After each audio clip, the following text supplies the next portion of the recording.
Good morning and welcome to Valley Views. I'm your host, Glenn Edison, and certainly glad to have you. And as always, we're thankful for BTC Fiber who sponsors our program. And you can see this program on BTC Fiber's YouTube page as well as BTC Fiber's Channel 18. And before we get into our interview, we want to thank our sponsors for our program. That's Ember's Ice Cream in Pikeville, Nickel Row Antique in Pikeville, as well as White Wagon Bed and Breakfast in Pikeville. So if you need some ice cream, want to check out the antiques, or if you need a place to stay, check out those three locations and I'm sure you'll be satisfied. Today we have with us Rhonda Rheal. She's a candidate for the Circuit Court Clerk Office of Sequatchie County. And Rhonda, it's good to have you. Thank you for being with us. And thank you for having me. First of all, let's get into a little background about yourself. Maybe some of your education, your experience, and let people know who you are. Okay. Well, I was born and raised in Ringgold, Georgia. I went to school at LFO, graduated in 1992. I didn't go to college till much later in life. My husband and I started a family early. We married in 1996. So I didn't actually go back to school till I was in my 40s. I graduated from UTC in 2017 at the age of 44 with a bachelor's degree in criminal justice. That's my passion and certainly what I wanted to get more knowledge about in preparation for this position. Well, in criminal justice, a lot of people think about police officers and things like that. There's more to criminal justice than just police. Oh, absolutely. Criminal justice really and truly is more the study of the sociology and psychology of why people commit crimes. People often call me with legal questions, and I'm certainly not an attorney, but it can get a little bit confusing. But again, it's more about psychology and sociology of crime. Why people commit them. Why people commit them. And I find that fascinating. So. Well, I imagine that would be fascinating because probably every crime, there's a different reason for every crime. Probably. Oh, yes, and certainly hundreds and hundreds of theories. That would take a whole day to get through those. You know, you've got nature and nurture and different things like that, but it's certainly interesting to explore. All right, now, since you're running for the Circuit Court Clerk, what has motivated you to get to do this? Why did you want to start this? I mean, probably a little bit from your background. Well, yes, I have always had a fascination with the criminal justice system and the courts specifically. But I think the real reason that I'm here, the reason that I'm running, is because I want to make a change, and I want to make a positive change in our community. My husband and I, we have 3 children and now 5 grandchildren that's growing up in this county, and certainly I want to make it a better place for them. There's, I guess, God-given talents that I have and professional qualifications that I feel like I should use to, better this county for the future generations. So that's what I'm trying to do. Well, with your background, with your education, that would help along in this office, right? Sure, I believe that it would. It's actually a criminal justice, any kind of degree is not required for the circuit court clerk, not from the state anyway. That is something that was more a personal requirement of mine. I certainly believe in being prepared. So I sought that degree to prepare myself to better serve the community. I feel like the more that I know, the more use I can be.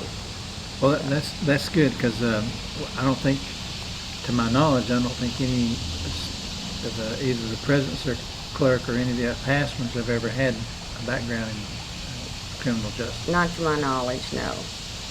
Well, actually, some of the bigger communities, the bigger counties require a law degree. Oh, really? That's something I wanted to pursue once upon a time, but it's just not in the cards for me. I feel like my mission field is here. Well, if you get elected, what are some of the things you'd like to do with the office, and how would you go about doing those things? Well, some of the issues that I have found in my research is that we have dropped 47% in the collection rate of criminal fees and fines. And I found this audit in my research. I was looking for, some unbiased information.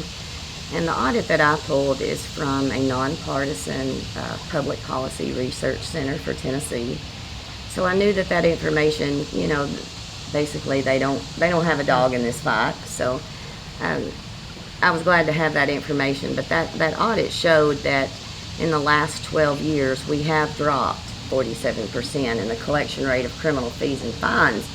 And that audit also placed us number 88 out of that whole 89 counties that were included in that audit.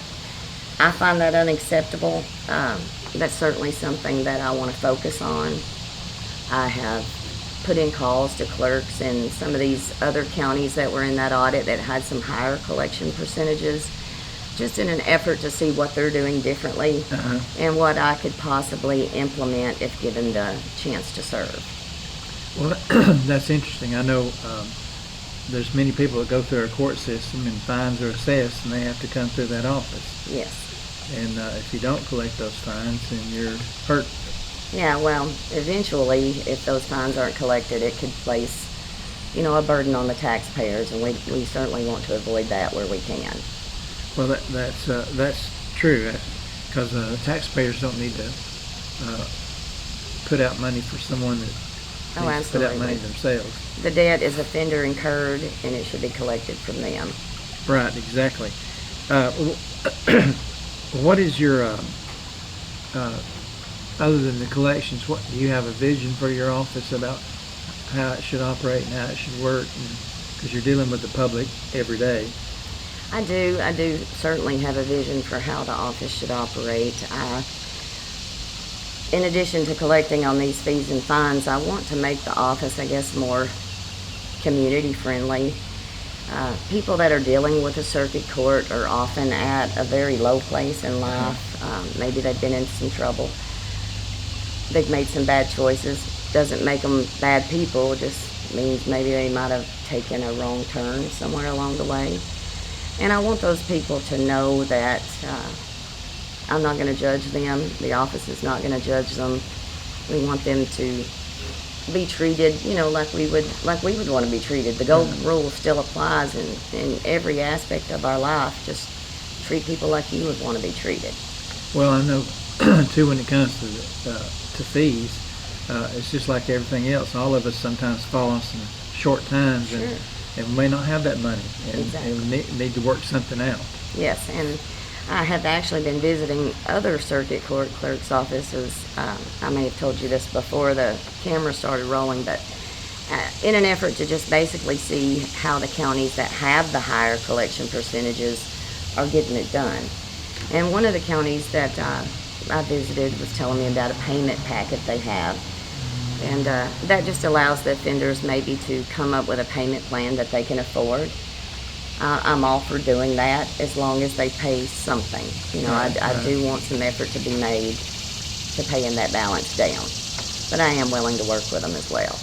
Well, that would be good, because not everybody can pay, because I don't know what the fines are, but not everybody can pay a large amount. Sure. I mean, our community's got a lot of people that are on low income or very little Absolutely. income, and they can't pay the big fines. They have to work something out. So that would be a good program. Yeah, I think it would be. I mean, we want to collect that money, but we don't want to put too much hardship on those that can't pay. Well, and it also makes them responsible. If they can see, well, I can pay $10. Sure. I can do that, and I'll work it out. Yeah, as long as they're trying, putting forth some effort, I'm willing to work with them. Well, that's good, because like I say, not everybody can pay because sometimes fines are excessive. Very excessive, they are. And I guess rightfully so, I guess, but I'm not in the criminal system, so I don't know. Well, I can tell you from I did some bail bonding when I was in school, something just to try to get me in the court system where I could just observe and learn. But what I learned in that experience is that oftentimes even the indigent will find money to get out of jail. Yeah. They will come up with the bond money, so that's why I guess I'm so insistent on them paying something. Yes.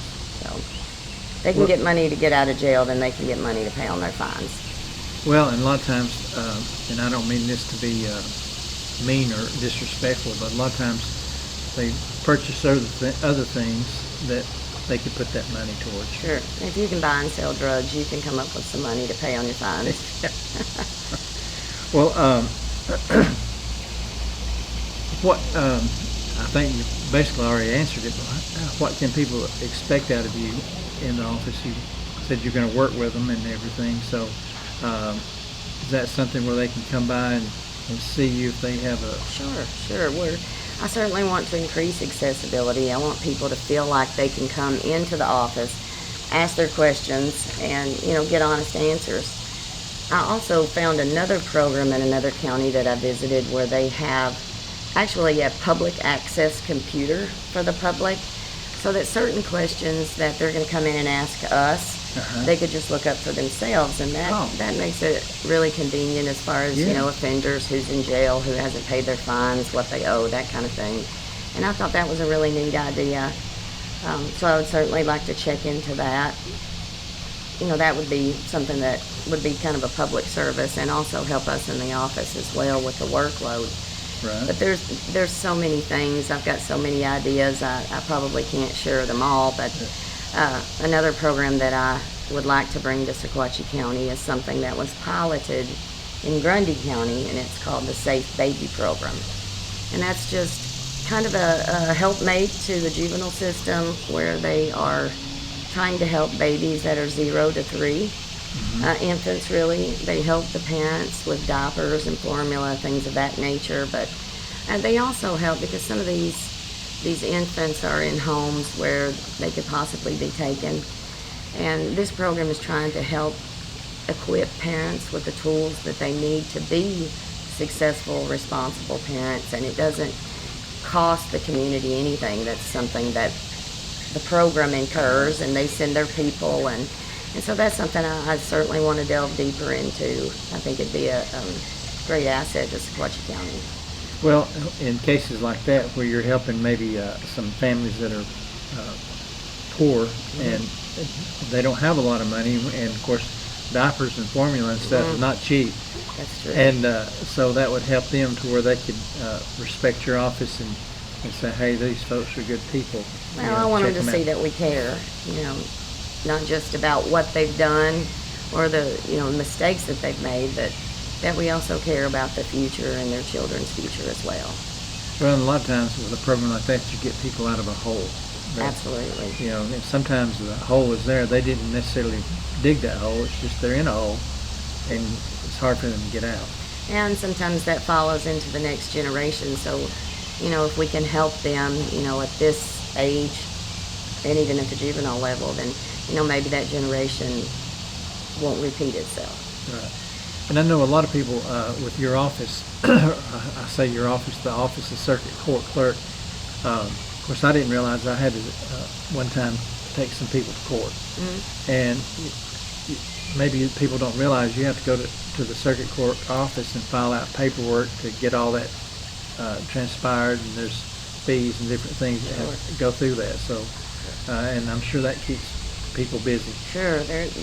People don't realize how many hats the Circuit Court Clerk actually wears. So it's not just the collection of criminal fees and fines or things of that nature. They're also the central record keeper of the court. They're going to manage, the jury summonses, the court dockets. They keep and maintain that so that, court runs smoothly. Certainly a helpmate to the judge. They're just so many things that they do that people don't even realize. I mean, they're not just the person that's sitting there, but they're certainly the person that you want to go to find the answers. Anything court related, you can pretty much find the answers at the Circuit Court Clerk's office. So if you're not collecting fees, you got plenty of work to do. Plenty of work to do, absolutely. It's not like you're just sitting there all day. No, sir. Well, are there any other things that maybe you have in mind that you'd like to discuss with us today about the office, or things you'd like to see or things you'd like to do? Well, in addition to, improving the collection rate of the fees and fines, that helps the revenue for the county, and the Safe Baby Program, I would like to increase transparency in the office. I think that's important for the citizens to be able to come in and maybe see how the office is doing as far as revenue collections and things of that nature. So again, with that public access computer, and again with maybe supplying the people with some reports to say, hey, here's how we're doing. We were doing this a month ago. Now we're doing this. This is where we're at. So the people can kind of keep up with what's going on in the office and how we're progressing. Uh-huh. Well, does the circuit court clerk, because I'm not aware of this, do they provide a monthly report to like the county commissioner or when their commission meets? As far as, what's been assessed and what's owed, no. The budget is what they're turning into to Mr. Lockhart's office. I actually went by there trying to get some transcripts, but that was basically all he had, is what was being turned in as far as what was being collected. He doesn't have what's assessed, just what's being collected. All right. So I didn't know if you had to report to the commission, like what's been assessed, what you've collected, that type of thing. No. Oh, okay. Well, I know you've been rather busy going door to door. Absolutely. And it's keeping you, especially this hot summer we've had. Yeah, I have certainly had to work for it, but I've enjoyed it, and I've learned a lot of lessons along the way. When I first started out going door to door, I was all about, I've got to get out and tell these people about me and why they need me in this office. But what I really learned going door to door is that I needed to learn about them. Uh-huh. I needed to hear their issues, their concerns, their complaints, and they will certainly tell you when you're on their front porch. Yeah. So that was an important lesson to me, in humility and in service. It shows me that this is what they need, this is what you need to do. Forget what you had in mind, this is what the people need. Right, well, I think we forget about that sometimes. When we think running for office, we think about all the things we want to do, and then when we forget about the people we represent. Right, and it's easy to be consumed by campaigning. I'm guilty of it. Actually had to pray about that at church Sunday. It was something I said I wasn't going to let myself do, and you get so consumed with campaigning and with winning that you lose sight of what's really important, and that's serving the people. Uh-huh. So I got a very good reminder of that this weekend. So. Well, good. I mean, and this county is growing. It's now well over 15,000 people, maybe more than that. But it's spread out quite a bit too. It is, and I've had the pleasure of meeting a lot of the new folks. And I think a lot of people have just moved here because they want this small town feel. We have a great community. Who wouldn't want to be a part of it? Right. So the people that I've met are excited to be here. They loved Valley Fest. They loved the parade. Just some of those little small town perks that give us this small town feel. Well, that's the thing I like about Sequatchie County and the Valley, actually, Bledsoe County and Marion. We're all small, but we provide everything you really need. Absolutely. We may not have everything you want, but we provide what you need. That's right. And like you mentioned, the hospitality, the friendliness, the 4th of July parade. There's not many 4th of July parades around anymore. No, and I love that about Sequatchie County. My family actually went all out on the parade this year. We did a really patriotic float. We actually won Best Civic Float in the parade, and I owe that credit mostly to my daughter, my family. They really worked hard on that while I was out knocking on doors. I pretty much said, look, we want a patriotic theme. I wanted to say freedom isn't free, and they took it from there. And I certainly appreciate the support of my family. Well, that's good. It's always good to have support of your family, because if you don't have that support from home, then it's kind of hard to do the job. It's impossible. Yeah, it really is. So. Well, is there anything else you'd like to add to what maybe we haven't brought up that you'd like to mention? The only thing I'd like to say is that if I'm given the opportunity to serve, I will serve the people of this county with my whole heart. I'm an humble person. I'm a people person. I naturally love people. And that I have the professional qualifications. I have the education. But my best attribute is that I care about the people and I care about their future. And I certainly want to do all that I can to ensure it. Well, again, thank you for being with us today, Rhonda. I appreciate thank you, Glenn. And it's been a pleasure. And folks, always remember, you can see our program on BTC Fiber's YouTube page as well as BTC Fiber Channel 18. And don't forget our sponsors, Embers Ice Cream, Nickel Roll Antique, and White Wagon Bed and Breakfast. So until next time, have a great day. Hey everybody, this is Glenn Edison from Valley Views. We appreciate you watching our shows, and we would like for you to like, share, and follow us on Facebook, as well as like and subscribe to our YouTube page. Brought to you by Bledsoe Telephone Cooperative, your full-service telecommunications provider right here in the Sequatchie Valley.